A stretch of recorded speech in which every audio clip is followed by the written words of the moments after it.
자전거 이용 인구가 1,200만 명이나 된다고 하죠. 그 숫자만큼이나 자전거의 종류도 아주 다양합니다. 그런데 사람마다 체형이 다 달라서 자신에게 안 맞는 자전거를 타면 쉽게 피로해진다고 해요. 그래서 몇 년 전부터 자전거를 자신이 직접 만들어서 타는 수제 자전거 공방이 하나둘씩 늘어나고 있습니다. 지금 보시는 이곳은 그런 분들을 위해 자전거를 만드는 방법을 가르쳐주는 곳인데요. 내 손으로 내 자전거를 직접 만들어 보고 싶은 분들, 자전거 정비를 배워보고 싶은 분들, 혹은 자전거 사업을 하고 싶은 분들이 찾는 국내 유일의 자전거 전문 학원입니다. 태영이가 눈하고 육안으로 봤을 때 괜찮아요. 딱 맞추겠다. 강의가 진행되고 있는 다른 한쪽에서는 자전거 제작이 직접 이루어지고 있었는데요. 자전거의 뼈대라고 할 수 있는 프레임을 제작 중입니다. 자전거에서는 이 프레임이 가장 중요하고요. 자전거를 만든다라고 하면 바로 이 프레임을 만든다는 말이래요. 이곳을 운영하고 있는 이상훈 대표님은 국내 자전거 프레임 제작에서 손꼽히는 장인이세요. 국내 자전거 공방을 운영하는 대부분의 사장님들이 모두 이곳 출신이라고 합니다. 어때요, 대표님? 자전거에서 프레임이 가장 중요하다는 제 말 맞죠? 그렇죠. 가장 중요한 작업이죠. 프레임이 완성이 되면 이제 한 60% 정도, 60-70% 정도가 완성이 된 거고, 나머지 작업들은 이제 도색, 부품 조립, 세팅, 피팅 이제 이런 과정에 넘어가죠. 제 말이 맞죠? 감사합니다, 대표님. 그렇다면 우리나라에 자전거가 들어온 건 언제부터일까요? 인류 최초의 자전거는 1791년 프랑스에서 만들어졌대요. 당시에는 페달이 없이 발로 땅을 이렇게 밀면서 움직였다고 해요. 그러다 독일의 드라이스라는 사람이 앞바퀴로 중심을 잡는 지금의 자전거를 개발했다고 합니다. 당시에는 상당히 혁신적인 발명품이었다고 해요. 자전거가 우리나라에 들어온 건 을사늑약이 체결된 이후 일본 사람들에 의해서였답니다. 1913년에 한국 사람이 참여하는 자전거 대회가 처음 열렸는데요. 그때 지금의 서울에서 열린 이 대회에서 엄복동이란 선수가 일본 선수들을 이기고 우승했었죠. 하고 돌리고. 저도 엄복동의 자전거라는 드라마에 여동생 역으로 출연했던 기억이 납니다. 일본 같은 경우는 몇백 명 수준의 공방이 있어요. 프레임 빌더라. 프레임 공방, 수리도 하고 만들기도 하고 판매도 하고 하는. 선진국일수록 수제 자전거 산업이 많이 발전해 있다고 합니다. 레저, 운동 여러 가지 건강을 위해서 타다 보니까 아무래도 그 자기의 신체 구조와 얼마나 적합한 그 사이즈를 가진 자전거냐에 따라서 이제 자전거 타는 게 더 재밌을 수도 있고 어떤 경우는 거꾸로 고통이 될 수도 있고 그런 경우들이 있거든요. 수제 자전거는 기성품이 아니기 때문에 주문이 들어오면 그때부터 만들어집니다. 어떤 프레임을 만들고 싶으신가요? 투어링 쪽 자전거를 투어링. 예. 수제 자전거를 제작할 때 첫 단계가 디자인을 만드는 건데요. 주문자의 요구와 용도에 맞게 형태와 색상 등을 결정하는 겁니다. 이런 컬러도 괜찮고 그다음에 수제 자전거는 내가 원하는 대로 얼마든지 창작이 가능하기 때문에 표현이 무궁무진하죠. 앞에 프론트를 페일을 안 하면 그것도 꽤 깔끔한 구성이 될 수 있지. 나는 이 부분만 조금 바꿔서 이것만 좀 추가하거나 이것만 좀 1월달 2주 자전거의 모양과 색깔이 정해지면 몸의 치수를 제한합니다. 피칭을 한번 해봅시다. 요거 이렇게 잡으시고 옷과 마찬가지로 자전거 역시 크기가 다 다릅니다.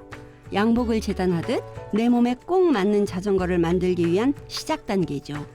다리 길이와 팔 길이뿐 아니라 여러 부위를 꼼꼼하게 체크해야 합니다. 여기 관절 파트 여기서부터 시작해서 똑같이 손목까지. 그러니까 여기가 30. 뭐 1시간을 타든 2시간을 타든지 간에 항상 자세가 앞으로 숙인 상태가 돼야 되기 때문에 그때 그 사람의 어떤 유연성도 고려가 돼야 되는 거고, 제일 중요한 건 이제 여러 가지 사이즈들에 대한 부분이죠. 그러니까 다리 길이, 몸통 길이, 팔 길이에 따라서 부품에 사용해야 되는 부품의 길이가 바뀔 수 있는 겁니다. 그래서 그런 내용들을 고려해야 되기 때문에 가급적이면 신체 치수 중에서도 좀 가장 그러니까 많이 쓰여지는, 많이 관절을 쓰게 되는 그런 부위들은 아무래도 좀 측정을 더 많이 할 수밖에 없습니다. 치수 측정이 끝나면 자전거 설계를 하게 되는데요. 연필 등의 도구들을 이용해서 종이에 설계를 하거나 자전거 캐드라는 컴퓨터 설계 프로그램을 이용해서 자전거를 가상으로 만들어 볼 수도 있습니다. 컴퓨터 프로그램은 치수만 입력하면 용도에 맞는 프레임의 크기를 얻을 수 있는 편리한 장비입니다. 기본적으로 이제 여행용 자전거를 원하시기 때문에 그거에 맞춰서 지금 프레임 작업을 설계를 하고 있습니다. 자전거의 프레임은 총 10개의 금속을 이어붙여 만들어지는데 그것의 길이와 굵기, 각도에 따라 자전거를 편하게 탈 수도 있고 쉽게 피로해지고 힘들어질 수도 있습니다. 완성된 모습을 미리 볼 수도 있죠. 몸의 체형과 자전거의 용도에 따라 가장 알맞은 크기를 찾아내는 것이 설계의 핵심이라고 할 수 있습니다. 기존에 사용자가 자전거를 탔을 때에 가졌던 여러 가지 습관들, 그다음에 기존 자전거에서 느꼈던 여러 가지 다른 불편함들, 이런 부분들이 있다라고 하면 그런 것까지 같이 고려가 돼야 되죠. 그래서 기존에 타던 자전거들의 어떤 치수들, 뭐 부품들의 구성이라든지 이런 것들을 같이 고려해서 약간의 변화를 주고 싶은 부분이 어딘지, 얘를 변화했을 때는 어떻게 전체적인 자기의 라이딩 포지션이 바뀌는지, 이런 부분들도 같이 고려하는 게 맞습니다. 대량으로 자전거를 만든다면 컴퓨터로 설계된 도면을 출력하여 그대로 제작하면 되지만 이상훈 씨는 종이 위에 다시 한번 1:1 설계 도면을 그립니다. 1:1 도면이란 실제로 만들어질 크기대로 도면 위에 그려보는 것을 말하는데요. 컴퓨터로 분석한 후 얻어진 10개의 프레임들을 다시 손으로 하나하나 실제 크기대로 그려봅니다.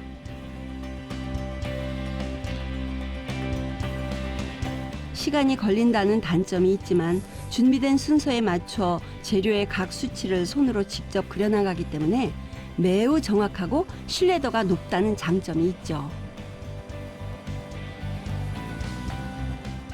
이렇게 힘들게 손으로 설계를 하는 이유는 자신이 만드는 자전거가 보통 일상용품이 아니라 작품이라고 생각하기 때문입니다. 이렇게 손으로 그림을 그리면서 이상훈 씨의 머릿속에는 자전거가 벌써 만들어지는 거죠.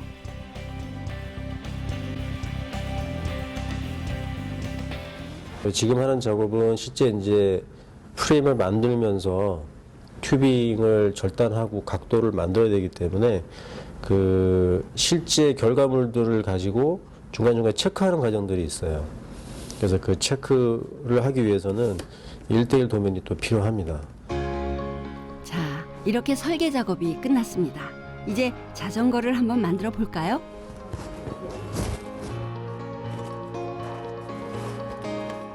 프레임을 만들 때 사용하는 금속은 크로멀리라는 재료를 쓰는데요. 크로멀리는 국내에서 생산이 되지 않기 때문에 전량 외국에서 구매해야 한답니다. 자, 이것들이 자전거를 만들 때 들어가는 부속품이래요. 이렇게 보니 이게 자전거가 될까 싶기도 한데요. 자전거는 각 부위마다 명칭들이 있습니다.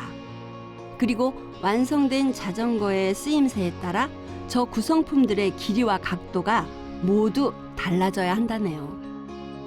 자, 제일 먼저 포크를 제작해 볼까요? 포크는 우리가 음식 먹을 때 쓰는 포크처럼 생겼어요. 자전거의 앞바퀴가 들어가는 부분으로 2개로 나뉘어져 있죠. 포크 끝을 약간 휘어지게 만들어야 하는데요. 이렇게 곡선으로 해야 자전거 탈 때 힘이 덜 든다고 합니다.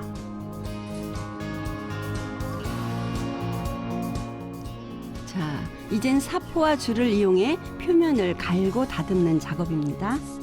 시간이 오래 걸리는 공정이에요. 그런데 사실 우리나라에는 이런 자전거를 만드는 공방이 손에 꼽을 정도로 거의 없답니다. 이상훈 씨는 그런 면에서 첫 손가락 안에 드는 분입니다. 이상훈 대표는 벤처기업을 운영하던 사장님이었는데요.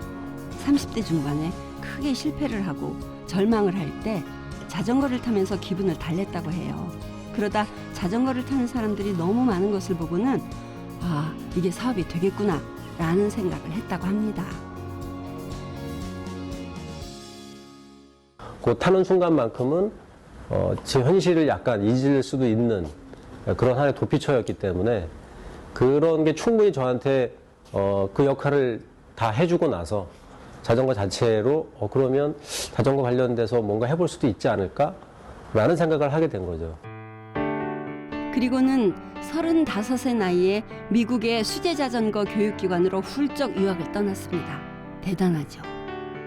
그렇게 공부를 하고 정비 자격증과 바이크 빌더, 즉 수제 자전거 자격증을 받게 되면서 제2의 자전거 인생이 시작된 거죠. 이거는 뭐 실패하더라도 나한테 기술은 남지 않을까. 뭐 내가 계약하는 게 혹시 안 되더라도 내가 샵을 운영하는 데 있어서 또 그 부분만큼은 도움이 되지 않을까. 뭐 믿져야 본전이라는 생각을 하고 사실은 간 거죠. 그리고 한국에 와서 자전거 매장을 운영하면서 자신의 꿈이었던 자전거 교육을 시작했습니다.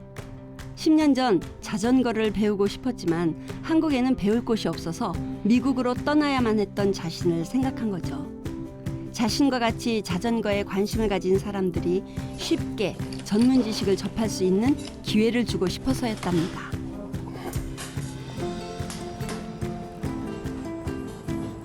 자, 계속 자전거를 만들어 볼까요? 아까 만들어 놓았던 포크 2개를 본체와 이어서 용접을 합니다. 하얀 물질은 플럭스라는 건데요. 용접할 때 잘 붙도록 도와주는 물질이랍니다.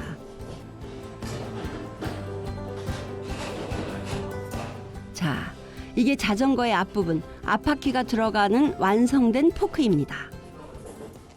완성된 포크입니다. 그래서 이 스티어러 튜브하고 양쪽에 포크 블레이드하고 이 크라운, 포크 크라운을 중심으로 그 3개의 부품이 연결되어 있는 상태가 되는 거고. 어느 부분인지 아시겠죠? 포크는 만들었고 이제 본체를 만들어서 이걸 연결하면 됩니다. 본체를 만들 때 가장 먼저 하는 일은 탑튜브를 손질하는 건데요. 탑튜브는 자전거 프레임의 맨 위에 위치해서 가장 큰 힘을 소화해내는 곳입니다.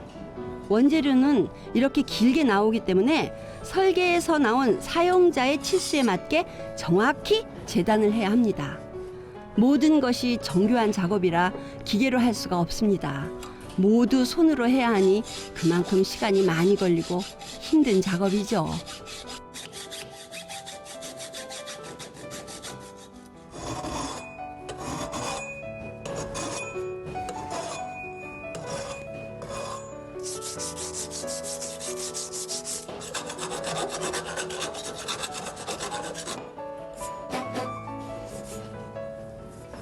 이렇게 절단 작업이 끝나면 이제 마이터링이라는 걸 하게 되죠. 그래서 이런 이제 반원 줄, 하프 라운드 줄을 가지고 얘를 이제 깎아내는 거예요. 진짜 작업은 이제부터입니다. 바느질이 한 땀 한 땀 있듯이 튜브의 길이를 한 치의 오차도 없이 맞춰야 하는 건데요. 이 작업을 마이터링이라고 부릅니다.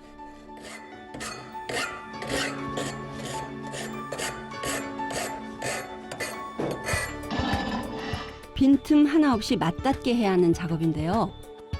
무엇보다도 용접 작업을 견디고 비틀어짐이 없게 하려는 작업이다 보니 가장 많이 반복하고 또 반복해서 오차를 줄이게 됩니다.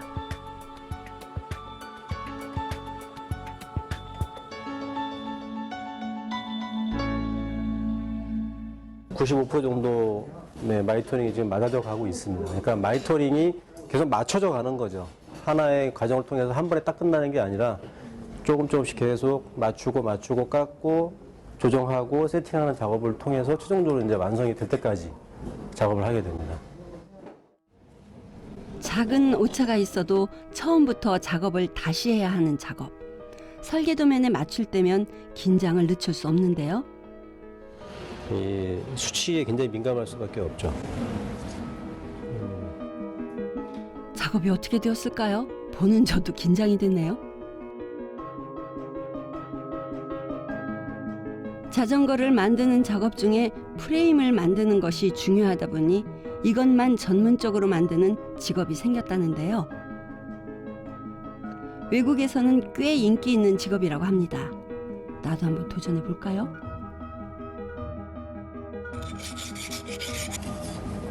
튜브에서 러그까지 모든 부품을 다듬고 또 다듬고 도대체 얼마나 다듬어야 하는 것인지 잠시 도전하려고 했던 제 생각을 접어야겠습니다.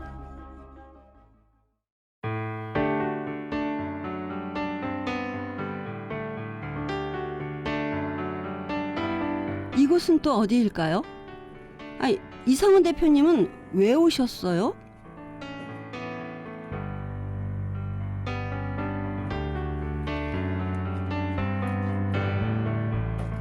아, 자전거 수리하러 오셨나 보군요. 어디 가세요, 대표님?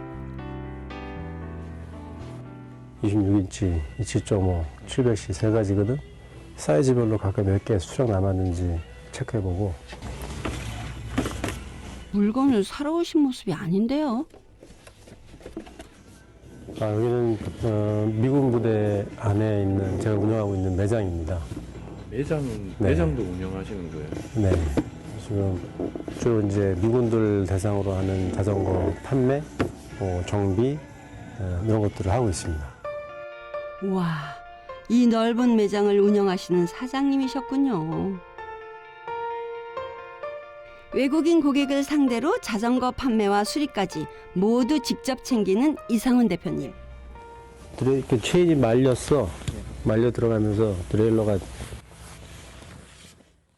교육이 없을 때는 매장에 와서 자전거 수리도 직접 챙기신다니 열정이 대단하십니다.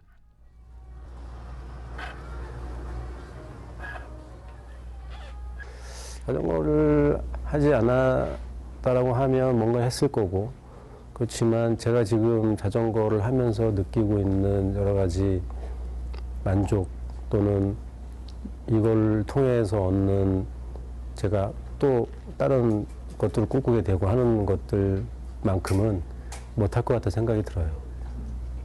그래서 뭐 다른 걸 다 걷어내고 유통이든 배삭이든 교육이든 모든 걸 다 덜어내고 하나 남는 게 있다면 그건 순수한 자전거가 되지 않을까. 또 거기에서 또 제가 또 관심사가 거기서부터 또 시작하지 않을까. 그렇게 생각합니다.